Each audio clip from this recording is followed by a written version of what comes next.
ከካሜራ ፊት ለፊት የተነገረውና የተወራው ነገር አርቲስቶቹን ወደ ዘብጥያ ሊወስዳቸው ግድ አለም።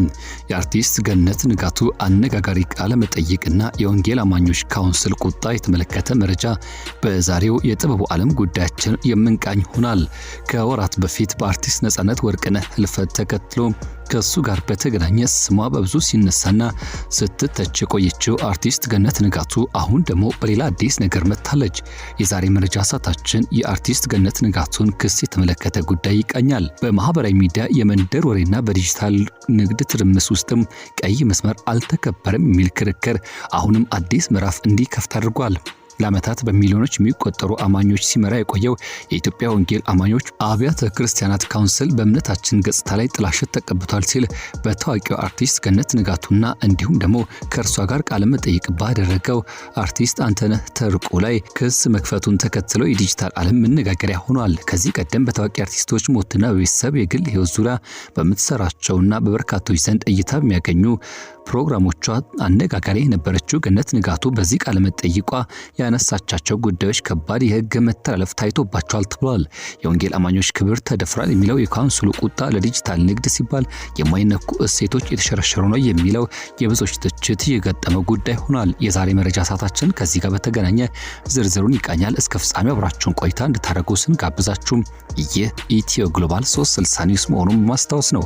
ለቻናላችን አዲስ ከሆናችሁ ሰብስክራይብ ሳታደርጉ እንዳታልፉ የደወል ምልክቷን ተጫኑ። በየጊዜው በየወቅቱ የሚወጡ ትኩስ አዳዲስ ወቅታዊ መረጃዎችን እንድትከታተሉ ጋብዘን ወደ ዝርዝሩ ገባን። መልካም ቆይታ።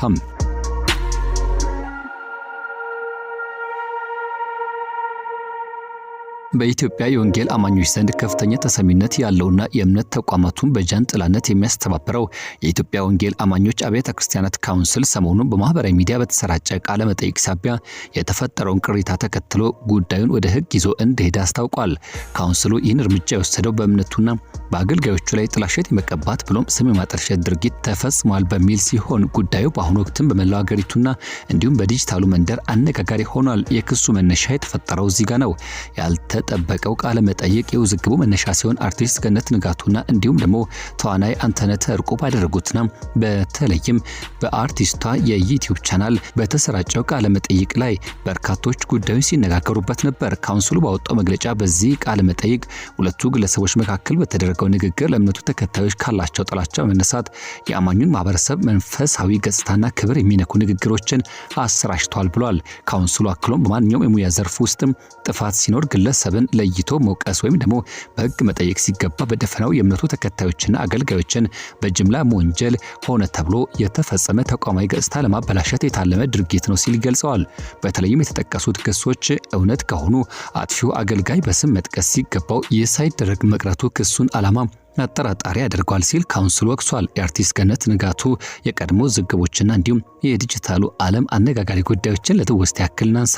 አርቲስት ገነት ንጋቱ ከዚህ ቀደም በአርቲስት ነጻነት ወርቅነህ ህልፈት ተከትሎ በሞቱ ለመነገድ ተንቀሳቅሳለች ሲሉ ብዙዎች ተችቷቸው ነበር።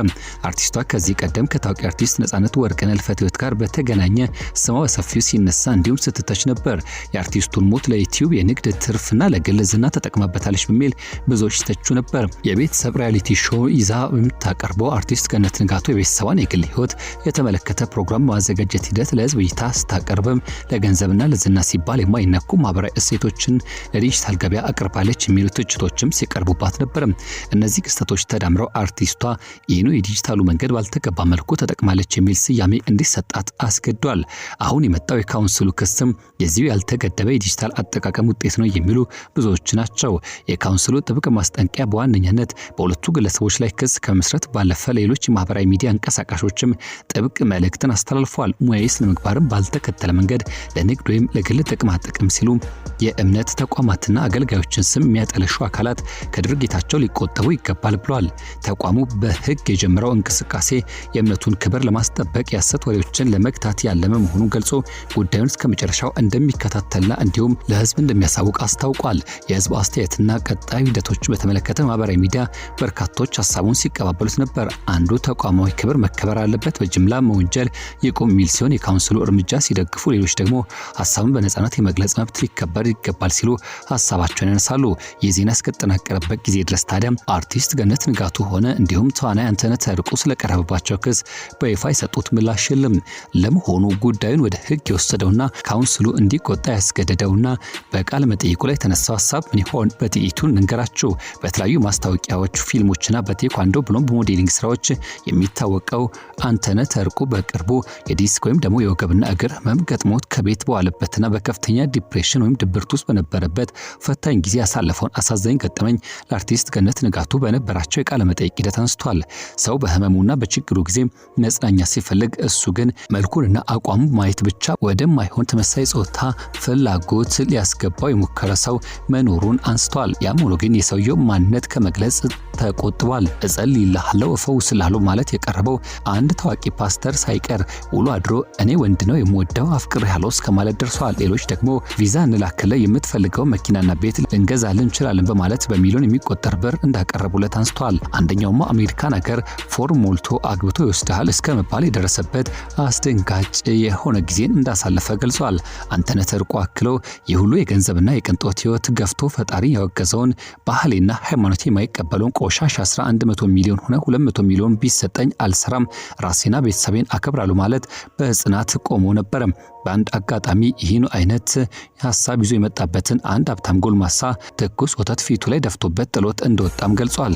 ይህ ሁሉ ሚስጥር አደባባይ ላይ አውጥቶ ለመናገር የወሰነበት ዋነኛው ምክንያት እነዚህ የጥፋት ተልዕኮ ያላቸው ሰዎች በተለይም ገንዘብ ያጡ፣ ስራ ያጡ፣ በሱስ ሲጠመዱና በጤና እክል የተጎዱ ምስኪን ወጣቶች ደካማ ጎን ኢላማ አድርገው በገንዘብ እያታለሉ ህይወታቸውን እያበላሹ ስለሆነ ወጣቶች እንዲጠነቀቁና ራሳቸውን እንዲጠብቁ ማለት ነበር ያስተላልፈው።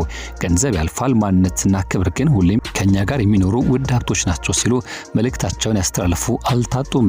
ከዚሁ ጋር በተገናኘ አንተነህ ተርቁ ከዚህ ቀደም በአንድ ቃለ መጠይቅ ላይ የወሲብ ፊልም እንዲሰራ ጥያቄ ቀርቦለት እንደነበርና ይህኑ ጥያቄ ውድቅ በማድረግ ለባህልና ለወገኑ ያለውን ውግንናና ክብር አሳይቶ እንደነበር ይታወሳል። ወደ ቤተሰቦቻችን ከዚህ ጋር በተገናኘ ያሉ ወቅታዊ ጉዳዮችን እየተከታተልን መረጃዎችን ወደ እናንተ የምናደርስ ይሆናል። ይህ ኢትዮ ግሎባል 360 ኒውስ ነው። ለሰዓቱ ያዝናቸው መረጃዎች ደግሞ እነዚህን ይመስላሉ። ለቻናላችን አዲስ ከሆናችሁ ሰብስክራይብ እንድታደርጉ በአክብሮት እንጋብዛለን። ቪዲዮን ከወደዳችሁት ላይክ እንዲሁም ሼር በማድረግ ሌሎች እንድታካፍሉ እንድታጋሩ በአክብሮት እየጠየቅና እየጋበዝን የዛሬ መረጃ ሰዓታችንን ግን እዚህ ጋር ቋጨን። በያላችሁበት ደግሞ ጥሩ መልካም ጊዜ ተመኘን። ኢትዮ ግሎባል 360 ኒውስ